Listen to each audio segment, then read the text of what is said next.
이번에 넷플릭스에서 우리나라에서 쉽게 보기 어려웠던 SF 영화죠. 정의가 공개가 되었습니다. 그런데 정말 경이롭다는 생각이 들 정도로 굉장히 흥행가도를 달리고 있습니다. 온라인 콘텐츠 서비스 순위 집계 사이트인 플릭스 페트롤에 따르면 정의는 공개 직후인 21일 84개국에서 탑 10을 기록을 하였습니다. 그리고 무려 31개국에서 1위를 차지하여서 글로벌 1위를 찍게 되었고요. 그리고 둘째 날에는 더 많이 늘었죠. 41개국에서 1위를 차지하고 셋째 날에는요, 총 89개국에서 탑 10에 오르고 무려 48개국 나라에서 1위를 차지하였습니다. 정의의 성적은 굉장히 대단하다고밖에 볼 수 없습니다. 제가 처음에 말씀드렸던 것처럼 이 영화의 영화적 장르는 SF 영화입니다. SF는 사이언 픽션 필름스, 즉 공상과학을 주제로 한 영화입니다. 산업혁명과 과학기술의 발달에 따라 본격적으로 SF가 등장하는데요. 프랑스 베른의 해저 이말리, 영국 웨일즈의 타임머신 등에 의해서 근대 SF의 기초가 세워졌다고 합니다. 그런데 이 SF는 크게 두 가지로 나누어 볼 수 있습니다. 첫 번째로 과학의 발달 결과 인간 생활이 어떻게 될 것인가를 그리는 순수한 과학소설 형태이고요. 두 번째로 이런 바탕과 상상을 덧붙여서 쉽게 말해서 이야기를 굉장히 재미있게 만들고 또 뭔가 좀 대단하게 만들기 위해서 좀 황당무계한 그런 과학적인 공상을 이용하는 공상과학 소설로 분류할 수 있습니다. 예를 들어서 이제 조지 오웰의 1984년이나 올더스 헉슬리의 멋진 신세계는 전자에 속하고요. 우리가 잘 알고 있는 스타워즈나 마블류 같은 영화는 후자에 속한다고 볼 수 있습니다. 그런데 컴퓨터 기술의 발달로 인해서 영화의 장면들은 실사를 능가하고 정말로 멋진 영상미를 만들어내고 있습니다. 그래서 거의 표현하는 데 있어서는 불가능한 것이 없다시피 한 것이 요즘의 컴퓨터 그래픽 기술이죠. 하지만 쉽게 만들 수 없는 영화의 장르가 바로 SF 영화이기도 합니다. 여러 가지 이유들이 있겠지만 크게 현실 세계와 다른 세계를 창조해서 구사하기 위해서 굉장한 그런 컴퓨터 그래픽 기술이 들어가죠. 그리고 큰 자본이 필요합니다. 이에 걸맞는 소재를 찾는 것도 다른 영화 장르보다 쉽지 않은데 제작에 큰 어려움도 있습니다. 조지 루카스 감독이 스타워즈를 1편에서 6편까지 시나리오를 다 구상했음에도 실제 영화 촬영에 들어간 것은 1978년작인 스타워즈 4편부터입니다.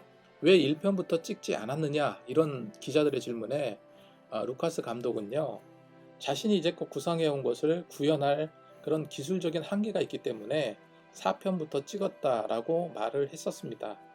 이후에 만약에 기술이 앞으로 더 발달하면 1편부터 3편까지 그 전반부를 찍겠다 이런 얘기를 했었던 그런 그 내용을 제가 본 적이 있습니다.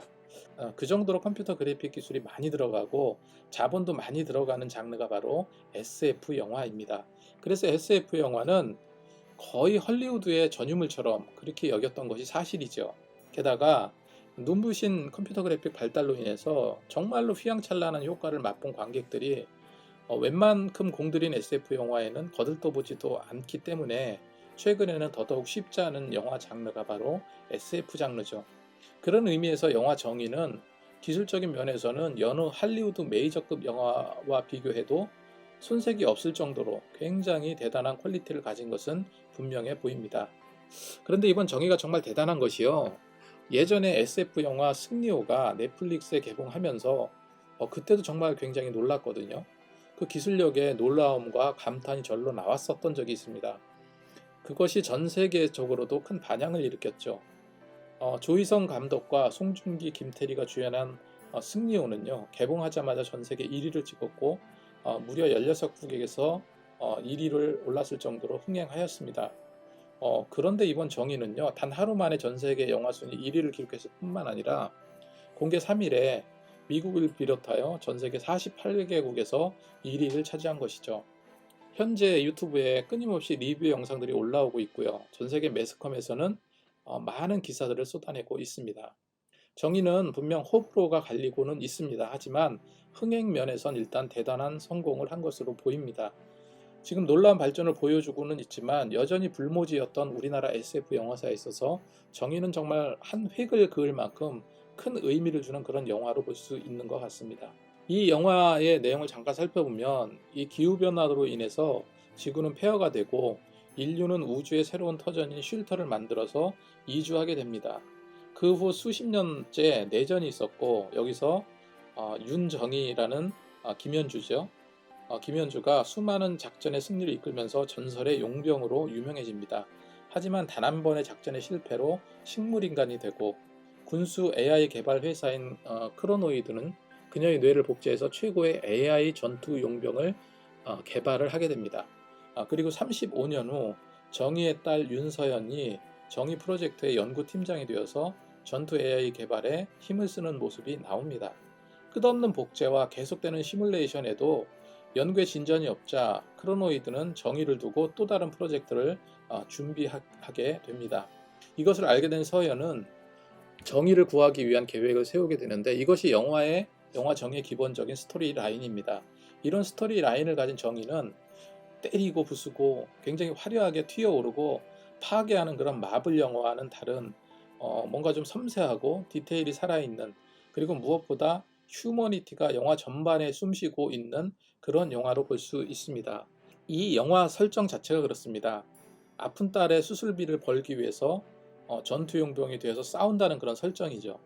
이런 스토리 소재가 진부할 수도 있지만 이런 설정은요, 삭막한 AI 전투 로봇들의 기계적인 싸움과 화려한 볼거리 가운데에서 무언가 인간다운 그런 감동의 코드를 주고 있습니다. 그래서 마음속의 울림을 통해서 어떤 정서적인 자극을 주고 있죠.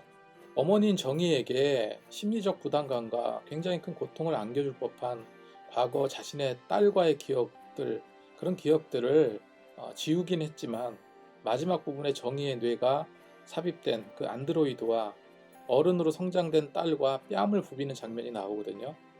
이 장면은 이후 시즌2가 나오게 되면 어떤 결정적인 그런 복선이 될 것 같다라는 생각을 해보게 됩니다. 저는 이 영화를 보면서 생각지 못한 연출에 최소한 같은 방식으로 3번 이상 속게 되었습니다. 이거를 말씀드리고 싶지만 여러분들이 보셔야 되기 때문에 말씀드리진 않겠습니다. 그렇게 3번 이상 같은 방식으로 속았어요. 똑같은 방식으로. 정말 이런 상황을 유추할 수 없다는 것은 영화의 그 시나리오가 정말 정교하고 탄탄하고 정말로 치밀한 좋은 스토리의 결과물이었다라고 말할 수 있을 것 같습니다. 그래서 스토리가 좀 부족하다, 이런 그 많은 사람들, 많은 기사들에 대한 의견은 제가 동의할 수 없을 것 같아요. 제가 이 영화를 시청하면서 정말 많은 생각들을 해보게 되었습니다.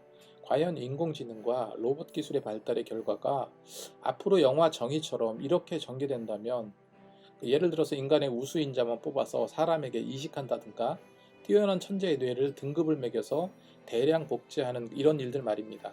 사실 정의는 말도 안 되는 공상과학 영화가 아닙니다. 현실의 바탕을 둔 좀 더 앞선 미래에 있을 법한 그런 일들의 상상력을 덧붙인 결과물입니다. 사람의 인식의 속도보다 인공지능 기술의 발전은 더 놀라울 정도로 혁신의 혁신을 거듭하고 있기 때문에 공상이 아닌 현실이 될 가능성이 높습니다. 어찌 보면 좀 두렵기도 하고요. 무서운 기술의 진보를 이루고 있는 지금입니다. 지금 이 세상이 영화 정의와 같은 사회적 상황과 현실이 되지 않기를 바랄 뿐입니다. 아무튼 정의는 다시금 한국 영화의 저력을 보여준 정말로 잘 만든 SF 영화다. 그 영화로 남게 될 것이라는 생각은 분명히 듭니다. 그리고 너무 좀 안타깝고 슬픈 일이었었지만 고인이 되신 강수연 배우님의 열연이 마지막 마음속에 큰 울림으로 남는 그런 영화였습니다. 시청해 주셔서 감사합니다.